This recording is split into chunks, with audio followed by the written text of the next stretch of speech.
आज आगे का टॉपिक स्टार्ट करेंगे पापा।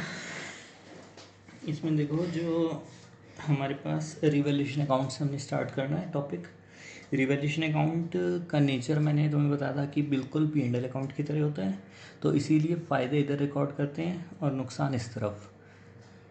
अगर एसेट की वैल्यू बढ़ती है बाई साइड, एसेट की वैल्यू घटती है टू साइड। लाइबिलिटीज़ की वैल्यू बढ़ती है टू साइड, लाइबिलिटीज़ की वैल्यू घटती है तो फ़ायदा होता है by side. Unrecorded asset, unrecorded liability, balancing figure निकालेंगे। इस साइड में गेन, इस साइड में लॉस, और ये ओल्ड पार्टनर्स ओल्ड रेशो में डिस्ट्रीब्यूट होगा, और अगर इधर आए तो भी ओल्ड पार्टनर्स ओल्ड रेशो में ही डिस्ट्रीब्यूट होगा। अब इसके क्वेश्चन करेंगे। सबसे सिंपलेस्ट टॉपिक पूरे अकाउंट्स में 12th क्लास में सबसे सिंपल क्वेश्चन यही होता है, रिवैल्यूएशन अकाउंट बनाना। ठीक, चलो देखते हैं एक बार रिवैल्यूएशन अकाउंट। क्वेश्चन इस तरह होगा, X Y and Z were partners in a firm sharing profits and losses in the ratio 1:1:1। फिर फ्यूचर में उन्होंने डिसाइड किया कि अपनी रेशियो 3:2:1 कर देंगे। ये एसेट्स की लिस्ट गिवन है और ये लाइबिलिटीज़ की लिस्ट गिवन है। उन्होंने एग्री किया कि हम एसेट्स और लाइबिलिटीज़ की वैल्यू को चेंज करेंगे। हर एसेट या लाइबिलिटी की वैल्यू चेंज नहीं होती, जो जो वो एग्री करते हैं सिर्फ उसी की वैल्यू चेंज होती है। मैंने इसमें 5 ले रखे हैं तो मैंने पाँचों की वैल्यू चेंज कर दी। ठीक है, हो सकता था कि ये 4 पॉइंट्स भी गिवन हो, तो ज़रूरी नहीं कि हर वैल्यू गिवन होगी। अगर उसकी वैल्यू में कोई चेंज, कुछ मैंशनड नहीं होता तो उसकी वैल्यू चेंज नहीं होती।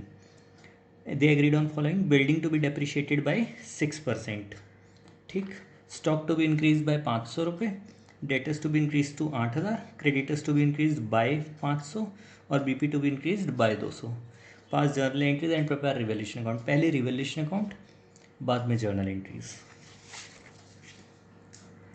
ठीक, देखो पहला पॉइंट हमारे पास, एक बार मैं बोल देता हूँ पॉइंट्स ना तुम लोगों को। इसमें था बिल्डिंग की वैल्यू दे रखी थी हमें 20,000 रुपये, हमें बनाना है रिवैल्यूएशन अकाउंट। ठीक, रिवैल्यूएशन अकाउंट कैसे बनेगा? Particulars amount, particulars amount.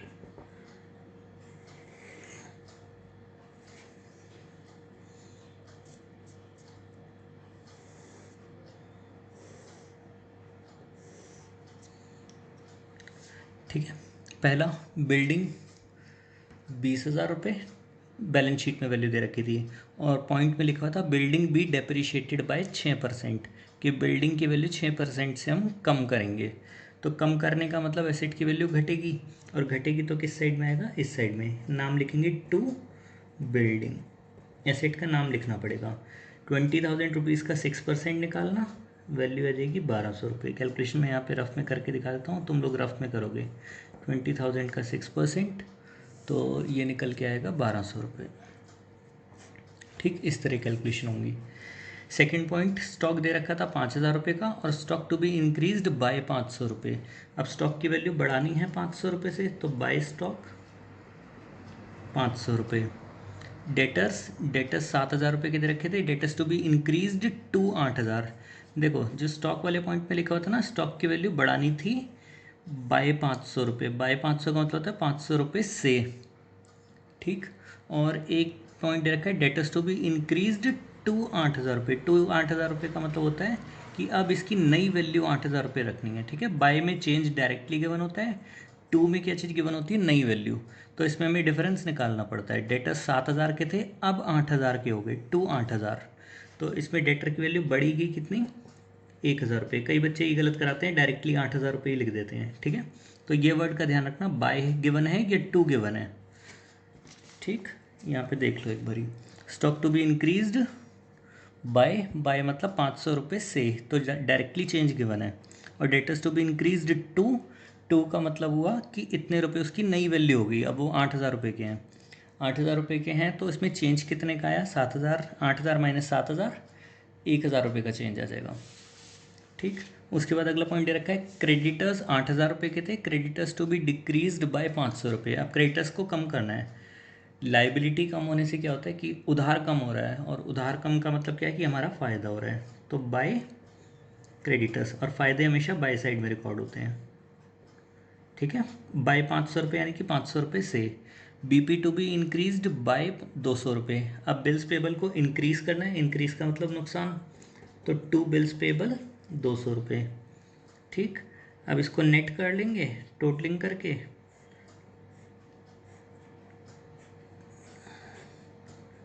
यहाँ पे आ गया 2000 और यहाँ पर भी 2000। जौन सी साइड का टोटल बड़ा है वो लिखेंगे। तो इस साइड में बैलेंसिंग फिगर बचेगा टू गेन। ठीक है, कितने रुपए का? 600 रुपये का। और ये डिस्ट्रीब्यूट हो जाएगा ए बी सी, कौन सी रेशो? पुराने पार्टनर पुरानी रेशो, 1:1:1। तो 600 multiply by 1/3 200, 600 multiply by 1/3 200, 600 multiply by 3 1/3 200। ठीक है, तो तीनों का गेन कितना आ जाएगा? 200 रुपये ईच। ये हमारा सॉल्यूशन हो जाएगा रिवैल्यूएशन अकाउंट। ठीक, देखो इस तरह बनता है ये revaluation account. By stock, by debtor, by creditor, to bills building, to bills payable. और जो डिफरेंस निकल के आया गेन 600 रुपये, वो इसमें डिस्ट्रीब्यूट हो जाएगा ए बी और सी में। अब इसके बेसिस पे जर्नल एंट्री बनती है। देखो हमारे पास अब जर्नल एंट्री हम देखो कैसे बनाएंगे। यहाँ से एंट्री बनाएंगे स्टॉक। चलो पहले बिल्डिंग की बताता हूँ तुम्हें एंट्री। ठीक है, जैसे यहाँ पे लिखा है ना टू बिल्डिंग, तो बिल्डिंग तो टू आगे लिखा ही हुआ वर्ड, तो एंट्री क्या बनेगी? Revaluation account debit to building, और अमाउंट कितना आएगा? 1200 रुपये। ठीक, पहली entry revaluation account to building 1200 रुपये। ठीक, अगली entry revaluation to bills payable 200 रुपये। रिवैल्यूएशन टू बिल्स पेबल 200 रुपये। राइट हैंड साइड में स्टॉक। अब देखो यहाँ पे रिवैल्यूएशन के आगे कुछ नहीं लिखा ना, इसके आगे स्टॉक लिखा हुआ है, बाय लिखा हुआ है, तो इसका मतलब डेबिट है। तो हम कैसे करेंगे entry? Stock account debit to revaluation. यानी कि इधर की एंट्री बनानी ये वाली बहुत सिंपल होती है, इधर वाली में टू वर्ड में दिखाई नहीं देता, तो रिवैल्यूएशन के आगे लगाते हैं। बाय का मतलब हम डेबिट गिनते हैं यहाँ पर, तो एंट्री बनेगी stock account debit to revaluation. ठीक, stock account debit to revaluation. Actually इसमें डेटर्स भी डेबिट हो रखे थे, तो हमने डेटर्स भी साथ में कर दिए। ठीक है, स्टॉक अकाउंट डेबिट और debtors account debit. Stock account debit 500 रुपये, डेटर अकाउंट डेबिट 1000, और इसमें रिवैल्यूएशन में कितना हो जाएगा? 1500 रुपये। और इसी तरह creditors to revaluation, creditors to revaluation 500 रुपये। एसेट और लाइबिलिटी की अलग अलग एंट्री करिए। देखो ये इस साइड में एसेट एक ही था, ये अकेला एक एंट्री बनी। इस साइड में एक ही लाइबिलिटी थी, एक एंट्री बनी, दो हो गई। इस तरफ एसेट दो थे, तो एक इनकी कंबाइन एंट्री बनी, तीन हो गई। और एक एंट्री इसकी बनी 4। ठीक है, और इसकी एंट्री हमेशा सेपरेट बना के आएंगे, तो ये टोटल 5 एंट्री हो जाएंगी इस क्वेश्चन के हिसाब से। एंट्री देखो क्या बनेगी? गेन की एंट्री हमेशा एंड में होगी। Revaluation account debit to gain नहीं लिखना, पार्टनर के नाम लिखने, to A's capital, to B's capital, to C's capital. 200 200 200 और टोटल कितना हो जाएगा? 600। एंट्रीज अगर याद करने की नीड पड़े थोड़ा सा कि हम फिर भी लर्न कर लें एंट्रीज, तो एक बार लर्न कर लेना पहले।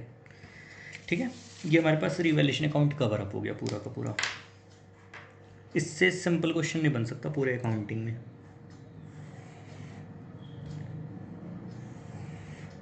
अगर जर्नल एंट्रीज की थोड़ी दिक्कत हो रही है ना समझ में, देखो अगर मैं नॉर्मल एंट्री करता हूँ ना revaluation account debit to building, तो क्योंकि हम इसमें रिवैल्यूएशन अकाउंट बना रहे हैं, तो इसकी पोस्टिंग कैसे करते रिवैल्यूएशन अकाउंट में? To building. ठीक है, हमने पहले क्लास 11th में इस तरह से सीखा था कि पहले जर्नल बनाया और जर्नल से फिर लेजर पोस्टिंग बनाई।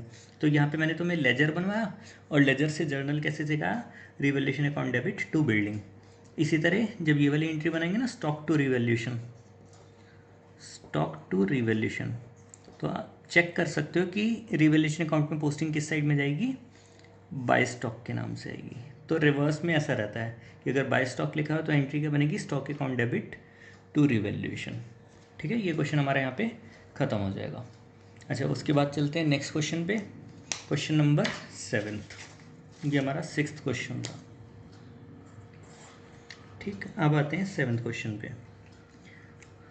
देखो हमने गुडविल के भी जब पढ़ा था ना टॉपिक पूरा, गुडविल के हमने 2 केसेस पढ़े थे कि या तो एंट्री करो पूरी बाय रेजिंग, वो था नॉट रेस्ड था, ठीक है, कि रेज नहीं करना, और एक था कि गुडविल अकाउंट उसमें रेस करना है। तो दो तरह से हमने जर्नल एंट्री पढ़ी थी इसकी, ठीक। अच्छा, फिर उसके बाद हमने क्या पढ़ा था, WCR IFR पढ़ा था, फिर उसके बाद सीधा रिवैल्यूएशन पे आ गए थे। अच्छा, तो इसमें ना ऐसा रहता है जैसे गुडविल में ये वाले केसेस थे ना, तो इसी तरह ना रिवैल्यूएशन के भी दो पार्ट्स हो सकते हैं कि एक तो रिवैल्यूएशन नॉर्मली करो, ठीक है, जैसे हमने क्वेश्चन किया कि रिवैल्यूएशन अकाउंट बनाओ, और एक क्वेश्चन ये हो सकता है कि वो कहेगा कि हमें ना बैलेंस शीट में वैल्यूज़ को चेंज नहीं करना, तो इसीलिए हम क्या डालना चाहते हैं, इसके लिए एक सिंगल एडजस्टमेंट एंट्री डालना चाहते हैं हम, ठीक है, सिंगल एडजस्टमेंट एंट्री या एडजस्टमेंट एंट्री। तो उस केस में क्या करेंगे, रिवैल्यूएशन अकाउंट नहीं बनाएंगे। ये कब बनाएंगे, जब नॉर्मल क्वेश्चन में लिखा हुआ होगा कि रिवैल्यूएशन अकाउंट बनाना है तो हम बनाएंगे, ठीक है। अगर वो लिख के देगा कि क्वेश्चन ऐसा ही लग रहा होगा और साथ में लिख के देगा कि मुझे रिवैल्यूएशन अकाउंट नहीं बनाना, मुझे एडजस्टमेंट एंट्री डालनी है, तो काम यही होगा लेकिन विदाउट अकाउंट, मतलब उसमें अकाउंट नहीं बनाएंगे हम, ठीक है। तो यही सेम काम मैं तुम्हें दिखाता हूँ क्वेश्चन। XYZ पार्टनर्स थे in a firm sharing profits and losses in the ratio 1:1:1। Future में उन्होंने डिसाइड किया कि हमारी फ्यूचर प्रॉफिट शेयरिंग रेशियो 3:2:1 होगी। क्वेश्चन पहचान में आ जाएगा change in profit sharing ratio का है। Building stock debtor creditor bill payable, उसकी बुक वैल्यू दे रखी है। बुक वैल्यू का मतलब होता है बैलेंस शीट वैल्यू, ठीक है, और रिवाइज वैल्यू मतलब जो उसकी आज की नई वैल्यू है। दे एग्रीड ऑन द फॉलोइंग, ठीक है। तो या इस तरह से गिवन हो सकता है तुम्हें, ठीक है, या तो ये इस तरह से गिवन होगा दे एग्रीड ऑन फॉलोइंग, या फिर इस तरह से रिवाइज वैल्यू को कॉलम दे देंगे। इसलिए मैंने क्वेश्चन में दोनों डाल दिए कि अगर ये इन्फॉर्मेशन नहीं गिवन तो हमें यहाँ से पता लग रही है कि वैल्यूज़ में चेंज हुआ है, और अगर ये इन्फॉर्मेशन नहीं गिवन तो नीचे लिख के दे देगा इस तरह से, ठीक है। मतलब ये दोनों नहीं गिवन होंगे, एक गिवन होगा कोई, या तो ये वाला और ये वाला, ठीक है, या फिर ये बुक वैल्यू से रिवाइज वैल्यू, ताकि तुम चेंज निकाल पाओ दोनों मेथड से अपना, ठीक है। हम ये मान लेते हैं कि हमें ये वाला पार्ट अभी नहीं गिवन। अब देखो कैसे होगा, हम क्या करेंगे यहाँ पे, calculation of net effect of revaluation, करना काम रिवैल्यूएशन ही है लेकिन विदाउट अकाउंट करना है, ठीक है। तो विदाउट अकाउंट में देखो हम काम कैसे करेंगे, बिल्डिंग की वैल्यू, ठीक है, 20,000 से 18,800 हो गई, तो decrease in value of building कितने रुपए, 1,200 रुपये। स्टॉक की वैल्यू 5,000 से 5,500 हो गई, तो वैल्यू बढ़ गई, increase in value of stock 500 रुपये। एक्चुअली ऊपर वाली वैल्यू पॉजिटिव रखते हैं, इस वजह से वो बीच में आ गई वैल्यू, ठीक है। तो पहली वैल्यू हम प्रेफर करते हैं कि प्लस वाली लें। उसके बाद डेटर्स की वैल्यू 7,000 से 8,000 हो गई, तो डेटर्स की वैल्यू भी बढ़ गई 1,000 रुपये से। उसके बाद क्रेडिटर्स की वैल्यू कम हो गई, क्रेडिटर्स की वैल्यू कम होने से decrease in value of creditor हमारा फ़ायदा होता है, इसी वजह से साइन प्लस का लगेगा। बिल्स पेबल लायबिलिटी बढ़ गई, बढ़ने से नुकसान होता है, increase in value of bill payable, इसीलिए वैल्यू नेगेटिव में लिखेंगे। सबका नेट करेंगे, 500 1,000 और 500 2,000, 2,000 में से 1,200 और 200 दोनों माइनस कर देंगे, तो 1,400 रुपये माइनस हो जाएंगे। 2,000 रुपये में से कितना बचेगा, 600। एक्चुअली में क्वेश्चन वही था जो पिछले वाला है, ठीक है। तो इसी वजह से लैंग्वेज में ये लिख के दे सकता था तुम्हें कि ये वैल्यू ना दे, तो इन दोनों वैल्यू से कंपेयर करके तुम वैल्यूज़ निकाल लो ये वाली, ठीक है। ये जो प्लस में आया तो हम इसको लिखेंगे gain on revaluation. Actually question बिल्कुल वही है जो पिछला था, हमने जो किया था ना, ये क्वेश्चन और ये क्वेश्चन में कोई फ़र्क है ही नहीं रियलिटी में, इस क्वेश्चन में और इस क्वेश्चन में, ठीक है। बस इसमें अकाउंट बना था, इसमें हमने सिर्फ कैलकुलेशन करी है। तो जब हमें क्या करना होता है, सिग्नल एडजस्टमेंट एंट्री करनी होती है ना, यहाँ पे वो लिख के देगा क्वेश्चन में, क्वेश्चन अधूरा रह गया, पास सिंगल एडजस्टमेंट एंट्री, ठीक है। या फिर इस तरह से लिख के देगा कि partners do not want to change the book value of assets and liabilities, ठीक है, पास जर्नल एंट्री, तो उसमें एक ही एंट्री बनती है।